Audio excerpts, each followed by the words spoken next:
Welcome to the Delectable Diva's Guide to Vampiric Dating, and I'm here to tell you that you have been a very, very naughty K-Night. Oh, don't give me that look, Chilled. Time and time again you go breaking hearts and leaving so many disappointed, and not just because you forget to use Blush of Life, if you get what I mean. Darling, I know all about that and much, much more. You're talk of the town. I'm honestly embarrassed for you, especially with old Malcolm as your adoptive sire. Oh yes, he was quite the minx once, but given Cynthia was butchered in that barley ritual, all sexual drive just... Oops. I said too much. Well, it's high time that someone should give you some discipline. Listen to Daddy, sit down like the good kindred I know you can be, because I'm going to give you a lesson you'll never, ever forget, and Lilith helps you if you disobey me. Pet, you have it a lot easier than most of my clients. You're young with all that hot, fiery humanity bubbling away inside you. I don't have to teach you to behave like one of the kind. It's more... a close memory, like a dream. I basically don't need to tell you that kindred are capable of being horny little bastards. It is often a bit of a misnomer that vampires don't enjoy sex. Most who partake in coitus mainly do so as a way of feeding, the ecstasy of the kiss being a much better climax than any naturally occurring orgasm. The beast is the predator, a literal creature daring within. Kill, feed, rest. Fuck! You're just afraid of what will happen if you indulge in your senses and feelings. Desire, hatred, frustration, comfort, regret, misery, protectiveness. The passions evoked by love and its losses are the strongest known to humanity, living or dead. Canids are a passionate sin incarnate, walking souls trapped in a fleshy carcass, fueled by a deep, endless hunger, motivated by the things they have left behind. Many of those feelings are connected with love, whether familial, romantic, spiteful, or unrequited. They all play an important part in most vampires' lives. It is unabashedly true that vampire existence is one taboo and dark celebration. We are morally and different from our once former mortal selves. We strive to detach ourselves from our human thinking counterparts and embrace the devilishly pleasing aspects that life would bring us. Naturally, I'm not here to tell you what it is that you're looking for, but it is clear as night you don't have a bloody clue. Every person is different, but the blood of Cain really does its magic on us all. It can, but not always, put us into little stereotypical horny bubbles. No doubt Malcolm has given you one of his lectures of the clans and those naughty Hakata, but this isn't one of his classes. This is a lesson with Daddy Diva. Oh, we're not done yet. We finish when I say so you don't get to do anything else until I say so. Got it, kitten? Good. The Assamites, or the Banu Hakim as most seem to be adopting these morbid nights, tend to be, in my experience at least, demisexual. If you don't know what that means, demisexual people only feel sexually attracted to someone when they have an emotional bond with said person, preferably without the aid of a blood oath. They can be gay, straight, bisexual, or any of the umbrella attractions under it, and may have any gender identity. The prefix of demi means half, which can refer to being halfway between sexual and asexual.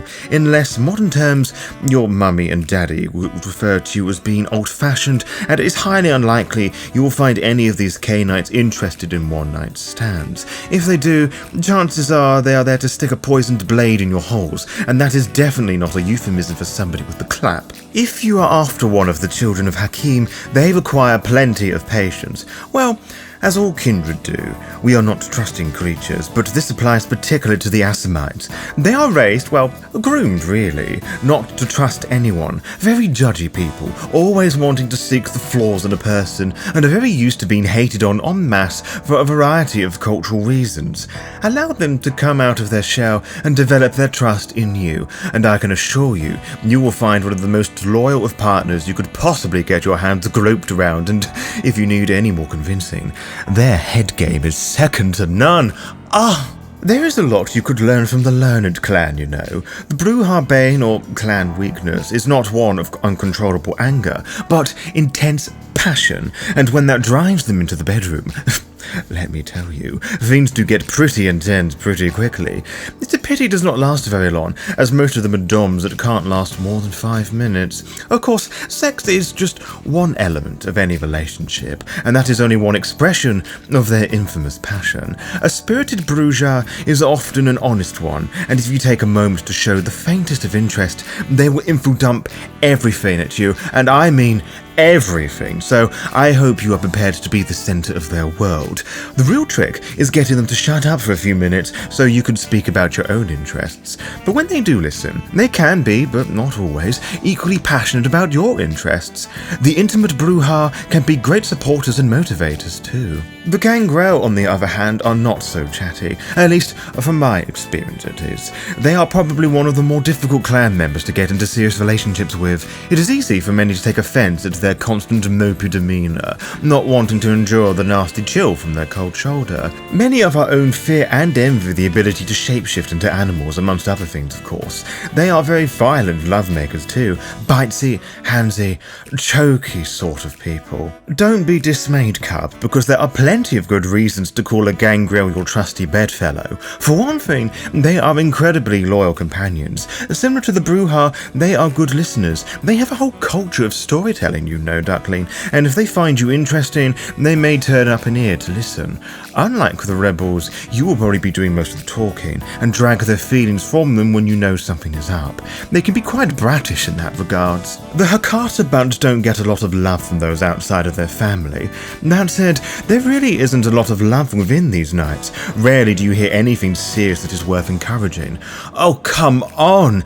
Everyone knows the Giovanni's love for keeping it in the family, and it's certainly no secret they will do anything, whether it has a pulse or not. As for the current de facto rulers, not every Cappadocian is a Harbinger of Skull. Harbinger of Ashur is usually a catch-all term for those original Clan of Death members, but when you know which pronoun to use, stick to it. Pronouns are very important, you know, but they're more so here. That said, there can be some differences. The Cappadocians are quiet, reserved bookworms for the most part, but they're definitely into some fucked up shit. They all are, and it just tinkles certain parts of my undead anatomy. Harbingers of Skulls are equally just as kinky, and will happily dress up in masks and outfits galore, really loving to make a show of it. Those that aren't quite so formal are quite the angry sort, still het up with the whole Giovanni Cappadocia sort of thing. It is either all chill or no chill with these zombie people. The Lamia make fantastic doms, leaning more into the dominatrix sort. If you fancy having your throat stepped on, or perhaps crush your balls by the heel of a good boot, definitely consider one of these bad bitches. Most I've encountered are either lesbian or bisexual, so flirting with them is a bit hit or miss. I would actually be a little concerned to find a straight one in their numbers. Then there are the two oddballs in this strange sect, the Nagaraja and the Semidi. Honest advice?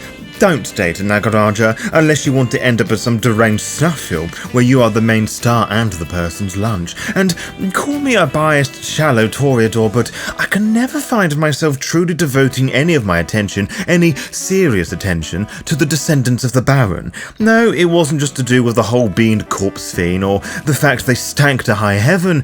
Many were the sort who would give you a cheeky hand job in someone's kitchen when you're both stoned off your heads. Not my class of Bloody Mary, but you do you, chilled. As supposed to give them some credit, the Semidi are spiritually open people. Usually. If you still can't get excited with a Lazarine, perhaps the Lasombra can get you aroused, though I personally wouldn't recommend it. It's easy to see the appeal of the Lasombra. Silent, brooding figures dressed in tight-fitting outfits, so moody and mysterious. It just adds to their overall sex appeal, and they're all just so sexy to look at. Every Lasombra is just such a snack. Then you have those arms of Ahriman.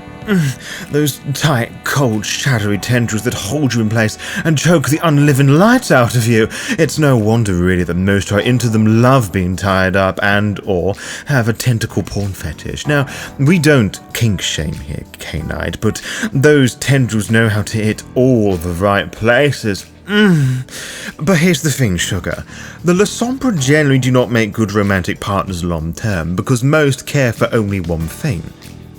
Themselves. They may seem deeply passionate and into you at first, as they always do. You may feel really excited as they consensually abuse you in the bedroom, but they will push your limits and push you away, darling. You won't be equal, but a rival, a possession, something to take out their frustrations. They must wear the trousers in the relationship, and anything that gets in the way of that is bad news. Many would say the same for the Malkavians, but I honestly feel those poor babies get too much bad rep. There is a reason why their stereotype exists, and many are the crazy you would stick your dick into. Some are just weird enough to be ignored by our society, never to be taken seriously until they start spouting cryptic messages about the future. Then they just become something to fear and laugh at. It can be difficult to take them seriously, but it can mean they're some of the more trustworthy of partners too. Now, I won't lie, I was once one of those lesser Canaanites who wouldn't pay attention to the children of Malkav because I thought they were beneath me. It was the conversation I had with dear old Malcolm that made me rethink my outlook on them. This madness of the clan of the moon is a perceived madness. If your mind was flooded with 101 different answers but none of the questions, it would be overwhelming, no? If you were of such afflictions yourself, you would probably say you were going crazy. The way we treat our fellow Malks is often filled with a deep-rooted ableism that probably won't change on a global scale. For us kindred are stubborn creatures, rigidly so, but if you wish to settle down with a Malkavian, be kind and patient. Know that they have their issues as we do our own. You're not their therapist and you're not going to change who they are, and you can't do so anyway, so give them a safe space and lots of tenderness if they want it. Let them drop their mask and let them be themselves around you, and most importantly of all, let your freak out in the bedroom. Let's talk about those sexy Setites. I can count on one hand how many of these bastards don't love a large orgy. They probably host swinger clubs on more than one occasion. It is unlikely you will fall in love with a follower of Set in the traditional sense. Chances are you will be totally obsessed with them as they cut you off from the rest of your loved ones. They and the rest of their faith or spiritual course will be your reason to exist for better or for worse. Honestly, we both know it would be the worst for you, but at least the Setite gets a nice fleshy sex doll out of it though. The ministry subvert and destroy whatever is good, safe and beautiful within all societies. They are plotters without peers, with an unequaled genius for misdirection and temptation, so if you weren't a dirty little whore before, you will be a broken mess left on the side of some dirty alleyway when they are through with you. So is it possible to be in a serious relationship with a Setite? Yes. Will you be the gossip of Elysia for decades to come? Most definitely. Will it be a healthy relationship? Probably not, but by Lilith it would be an exhilarating experience. Every vampire should fuck a Nosferatu at least once, especially if you're one of my own blood. Oh, come on now. Don't tell me you have never wanted to deep-throat a Nosferatu. You'd be surprised to know that the Nosferatu is certainly the most fuckable of the clans, whether it's something you're just wanting to fill up or something you're treating more seriously. You become the point of obsession with the other Surats, like you're some gift from the gods. There is something very arousing with being the sole focus of such envy. This is a gross stereotype, mind you. The clan of the hidden is very much a huge spectrum with doms, subs, bottoms and tops all over the place. They're no pushovers, mind you. They just somehow know all the pet names that will make you weak at the knees and do whatever they say. They are great brat tamers is basically what I'm saying. My point is that the Nosferatu generally don't have sex. They make love. And the sooner you learn the difference of that statement, the better you will do and get in unlife. There is never a dull moment when dating a Ravnos. So frequently do they demand the weirdest sex positions to try out. They will happily fuck in the open, and they don't care whether they get caught. Probably a blend of that Indian culture Malcolm went on about once, and the need they have to just travel. I personally think it's that strange fire within manifesting. I will admit, however, Duckling, that I've been hard-pressed to find many Ravnos to able to properly settle in a long-term relationship with. Wonderful fuck buddies for you to lose a summer with, spending the early morning stargazing, but not terribly trustworthy. A clan of illusionists and charlatans isn't something I'd want to invest my emotions into. That said, my first Ravnos made my virginity disappear, so they have that going for them, I suppose. Oh, come on now. This gorgeously young face isn't achieved with moisturizer alone. Oh, I'm sorry, sweetness, I spoke over you. What was that? The Salubri? The Salubri? Aren't they a bloodline? No? I guess I've been out of the loop for a while. I haven't haven't had a lot of experience with them, but the younger the Cainite, the more of a nervous wreck they are. The whole third eye thing takes a lot to get used to. Either that, or they are bloody stupid and make a huge show and tell of it. For your sake, stay away from those muppets. They also give barely satisfactory one-night stands, too scared to commit to anything serious, which is kind of why I was turned off with them sexually. So, what was that cuteness? Something about their vitae being addictive? Probably some neonate joke I missed out on.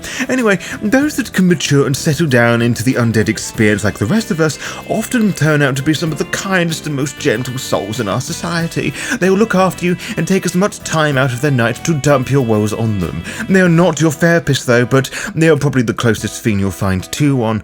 Alas, they are less equipped to embrace the masquerade like the rest of us, but so it certainly won't be an easy unlike with a Salubri. Then again, is anything worth fighting for really easy to get? The Clan of the Rose, those of my blood, are a clan of vampires known for being some of the most beautiful, seductive, emotional, and glamorous of the kindred. We're the devilish masterminds behind the legends of vampires who seduce and entice their prey with beauty, love, and sensuality, and you'll never, ever be able made to forget it. You will treat us like royalty, or we will obsess over you like the works of the gods. We're creatures of culture and exploration, but you will have to work for us to open our hearts and our legs to you. Just because you become the next hot thing does not mean you will stay hot for very long, darling, and that's when the fun ends. What most toreadors are not wanting to admit is that our passion is forced and unhealthy. We're but awful prisoners of artistic vision, often overcome by beauty seen around us, and we can become immobilized with fascination with it all.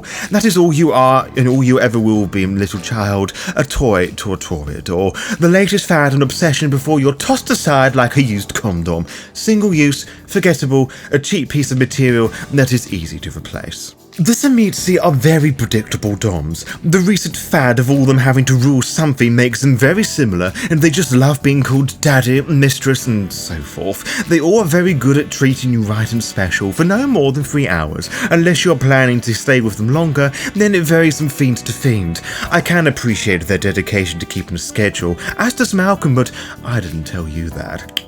I should warn you about engaging with their vicissitude in this manner, as this is very dangerous. Sure, you are going to feel pains you have never felt before, and will get off on that, and this may seem terribly inviting, but the damages caused are often permanent and are far more than awkward than hickey or pretending you definitely fell on that watermelon. I won't lie. All Ventru think they're dom, but they're really closet subs. You don't need to pronounce your ego, darling. We're all sort of a mile away from your fancy headlights of your fancy limo. Plenty of people get a large buzz having lots of money thrown at them, but it's a cheap thrill that rarely lasts more than a few months. Far too busy dominating boardrooms than you in the bedroom. Closet subs, sweetness. Closet subs. They are also a nightmare on dates. It is impossible to take them out to dinner because they are just so damn picky, and no Ventru wants to part the secrets that is their eating habits with you. They may like you, but not that much. You want to know about dating the Finnbloods and Kaitiv? Good God, what on earth would you want to do that for? The Finnbloods are essentially the twinks of the other clans cooking up their wacky potions and their crack dens. If you want to play with your food, be my guest. As for the Kaitiv, boring, forgettable entities that try too hard to impress you. Their favourite sex position is often missionary. Okay, so perhaps I made that last one up, but the rest is all true, I swear. I take my work very seriously, you know, little Cainite, and I don't approve of you telling me what to do, especially when I'm the one holding the leash. I don't think you're sorry enough. Really put some feeling into it. Tell me just how sorry you are, little Cainite. Oh, relax, darling. I'm teasing, but I did love seeing you squirm a little bit. You just look so delicious. And no. I promised Malcolm I would behave myself, so go on, Kindred. Go and run away. Go and make a Cainite very, very happy as you take Daddy Diva's lessons to heart, like the good little chef you are. And until next time, and there's always a next time with Daddy Diva, farewell. Mwah.